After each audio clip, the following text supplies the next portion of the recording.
Guys আমরা normally যখন restaurant থেকে এরকম এক বাটি ফালুদা কিনে খাই তখন 120 টাকা বা 110 টাকা নেয়। আর আজকে দেখাবো এই রেডিমেড ফালুদা কয় বাটি বানানো যায়, তাও আবার 120 টাকার ভেতরে। তো এর জন্য সর্বপ্রথম কেচির সাহায্যে প্যাকেটটি কেটে তিনটি আইটেম পেয়ে গেলাম, যার মধ্যে ছিল 2টি জেলি আর একটি সাগুদানা। তো এখন দিয়ে দেবো একটি প্যানের ভিতরে 250 গ্রাম পানি, তারপরে 5 মিনিট জাল করে একটি থালের ভিতরে বসিয়ে দেবো। তারপরে সেম একই ভাবে আরেকটি জেলি বানিয়ে ফেলবো। সেম একই ভাবে জেলি বানানো হয়ে গেলে 1 ঘন্টার জন্য ফ্রিজের ভিতরে রেখে দেবো। এখন দিয়ে দেবো 1 লিটার দুধ, কিছুক্ষণ বলক দেওয়ার পরে দিয়ে দেবো সাগুদানা, কিছুক্ষণ সাগুদানা আর দুধ জাল করার পরে রেখে দেবো ফ্রিজের ভিতরে। ফ্রিজের ভিতরে একটু ঠান্ডা হতে হতে আমরা নিয়ে নেবো ফল, কুচি কুচি করে কেটে এবং কি জেলিগুলো কুচি কুচি করে কেটে জেলিগুলো কুচি কুচি করে কেটে ফ্রিজ থেকে বের করে নিয়ে আসবো গরিবের ফালুদা।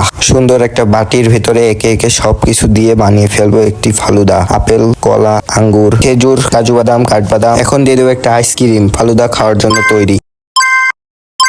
গাইস বাজারের ফালুদার থেকে বাড়ির ফালুদা কিন্তু এক অংশে কম না। টেস্টের কথা কি বলবো গাইস, একটা সাবস্ক্রাইব।